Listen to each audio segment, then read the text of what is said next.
Assalamualaikum warahmatullahi wabarakatuh. Perkenalkan diri dahulu, saya Ayuni Eka Cahyati dari Prodi Biologi semester 3, Fakultas Pendidikan Universitas Wahab Hasbullah Tambak Beras Jombang.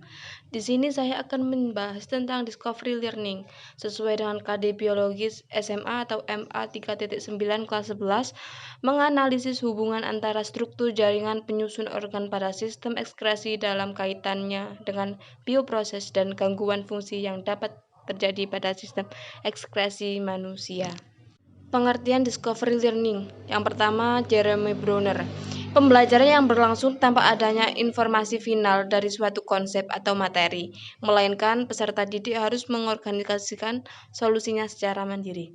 Kedua, Muhammad Hosnan. Model untuk mengembangkan cara belajar aktif dengan cara menemukan sendiri, menyelidiki sendiri, sehingga hasil yang didapatkan bisa bertahan lebih lama. Nomor 3, Sanjaya. Model pembelajaran yang bahan pelajarannya dicari dan ditentukan oleh peserta didik melalui berbagai kegiatan. Sekian pengertian discovery learning dari berbagai tokoh. Selanjutnya adalah tujuan dari discovery learning. Pertama adalah memberi kesempatan bagi peserta didik untuk terlibat secara aktif dalam proses pembelajaran. Kedua, melatih peserta didik untuk berpikir secara sistematis dan ilmiah dalam penyelesaian suatu permasalahan terkait materi. Ketiga adalah meningkatkan pola berpikir kritis bagi peserta didik. Dan yang keempat adalah melatih peserta didik dalam menyusun strategi untuk meningkatkan pemahaman mereka terkait materi yang sedang diajarkan. Berikut adalah kelebihan discovery learning. Pertama, dalam aktivitas belajar siswa akan aktif. Ini dikarenakan mereka akan menyelesaikan permasalahan atau menemukan pengetahuan secara mandiri. Kedua, dengan model discovery learning, siswa akan menguasai pelajaran secara mendalam. Ini dikarenakan siswa mencerna dan menemukan sendiri ilmu pengetahuan itu sehingga bisa lebih bertahan lama dalam ingatannya. Dan ketiga adalah dengan memahami dan menemukan secara mandiri akan memicu rasa puas. Rasa puas tersebut akan memotivasi siswa untuk memahami dan menemukan lagi. Ini menjadi minat belajar atau motivasi akan berkembang. Siswa yang mendapatkan ilmu pengetahuan dengan discovery learning akan lebih sanggup membagi ilmu pengetahuan di berbagai aspek. Dengan metode discovery learning ini, siswa akan berlatih untuk bisa belajar secara mandiri. Dari kelebihan jelas ada kekurangannya. Di sini berdasarkan penuturan Kurniasih dan kawan-kawan 2004-64-65 terdapat beberapa kekurangan dan atau kelemahan dari discovery learning. Model ini akan memicu sebagai anggapan setiap pemikiran pasti sudah siap untuk belajar. Namun untuk siswa yang lemah, mereka akan mendapati kesukaran dalam berpikir abstrak atau menjabarkan sebuah pengetahuan melalui tulisan maupun ucapan sehingga siswa tersebut bisa terkuras mentalnya. Dalam prakteknya, model discovery learning kurang bisa mengcover jumlah siswa yang jumlahnya banyak. Ini disebabkan akan memakan waktu yang relatif tidak sedikit. Esensi dalam model discovery learning akan tidak tersampaikan jika digunakan pada pola pikir guru dan murid yang sudah nyaman dengan metode lama. Jadi gunakan metode penemuan ini dengan cara bertahap. Pembelajaran discovery learning lebih efektif bila digunakan untuk membangkitkan penguasaan dan pemahaman. Namun dalam pembangkitan komponen keterampilan, konsep, dan emosi, pembelajaran ini kurang bisa memfasilitasi. Materi ditentukan oleh guru dalam model pembelajaran ini mengakibatkan siswa tidak bisa memilih apa yang diinginkan dalam pembelajarannya.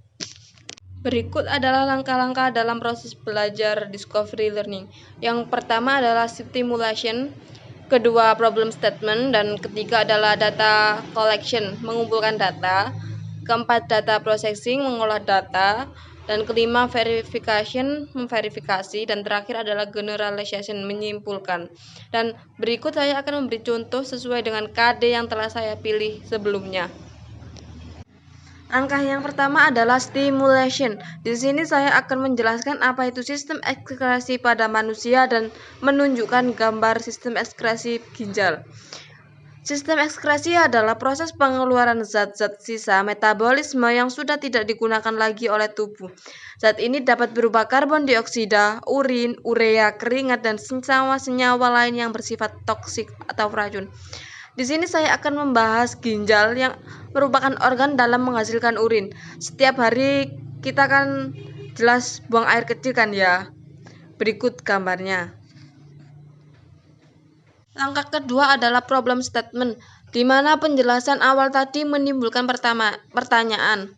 Yang pertama adalah apa saja proses yang terjadi dalam ginjal dan bagaimana prosesnya. Pertanyaan kedua, apa saja penyebab gangguan fungsi pada ginjal? Dan soal terakhir, apakah jika ginjal mengalami kerusakan akan mempengaruhi kinerja ginjal? Langkah ketiga adalah data collection. Dari pertanyaan sebelumnya akan menimbulkan jawaban. Pertanyaan pertama, apa saja proses yang terjadi dalam ginjal dan bagaimana prosesnya? Jawabannya ada 3, yaitu filtrasi, reabsorpsi, dan sekresi. Lalu yang kedua, apa saja penyebab gangguan fungsi pada ginjal? Penyebabnya itu beraneka ragam.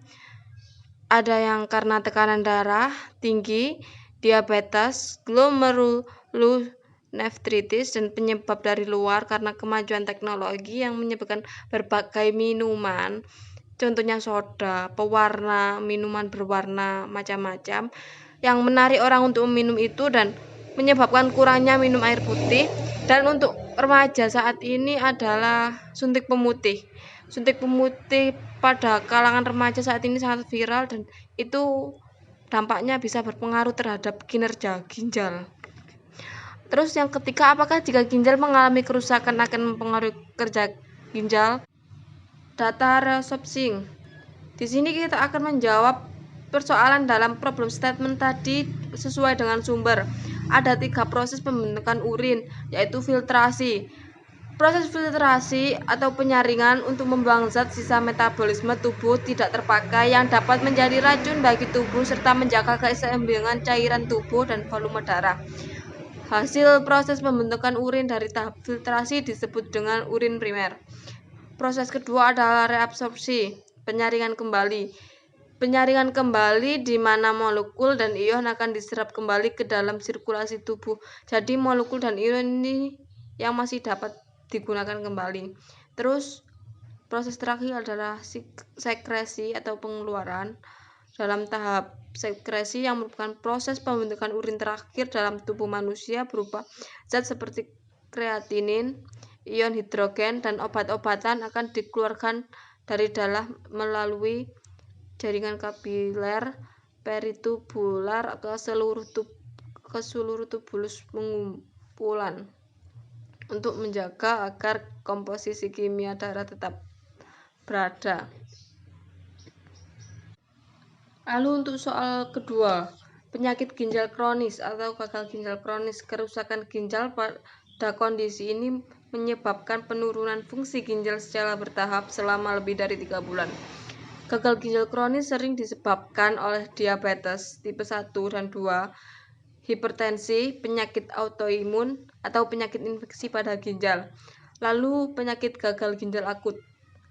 Pada penyakit ginjal ini terjadi penurunan fungsi ginjal secara tiba-tiba. Gagal ginjal akut sering disebabkan oleh kekurangan cairan dan darah, cedera pada ginjal, dan sumbatan yang menyebabkan kembalinya cairan ke ginjal. Penyakit batu ginjal. Penyakit batu ginjal ini disebabkan oleh penumpukan zat dan material yang kemudian membentuk batu di ginjal. Kondisi ini sering dipicu oleh penyakit asam urat atau infeksi saluran kemih. Lalu penyakit ginjal polikistik. Penyakit ginjal polikistik menyebabkan terbentuknya kista di ginjal dan penyebabnya adalah kelainan genetik. Lalu penyakit infeksi ginjal. Infeksi ginjal bisa disebabkan oleh bakteri, virus, atau jamur. Penyakit ginjal ini terjadi akibat penyebaran infeksi pada saluran kemih ginjal. Penyebab penyakit ginjal yang lain atau secara umum yaitu penderita diabetes, hipertensi, penyakit jantung, atau penyakit hati. Terus memiliki keluarga yang juga menderita penyakit ginjal, jadi genetik. Lalu mengalami infeksi saluran kemih atau infeksi ginjal yang berulang, penderita obesitas, memiliki pola makan yang tinggi kandungan garam atau gula, memiliki kebiasaan jarang minum air putih sehingga meningkatkan risiko kekurangan cairan, berusia lanjut, memiliki sistem imun yang lemah atau menderita penyakit autoimun, memiliki kelainan bentuk ginjal. Selain itu, paparan zat kimia tertentu secara berlebihan seperti melamin juga dapat meningkatkan resiko terjadinya penyakit ginjal.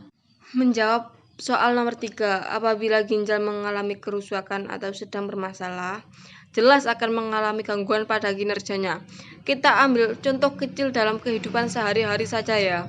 Yang nyata misalnya anyang-anyangan atau kencing sedikit namun secara terus-menerus. Ternyata hal sepele ini merupakan salah satu gejala batu ginjal.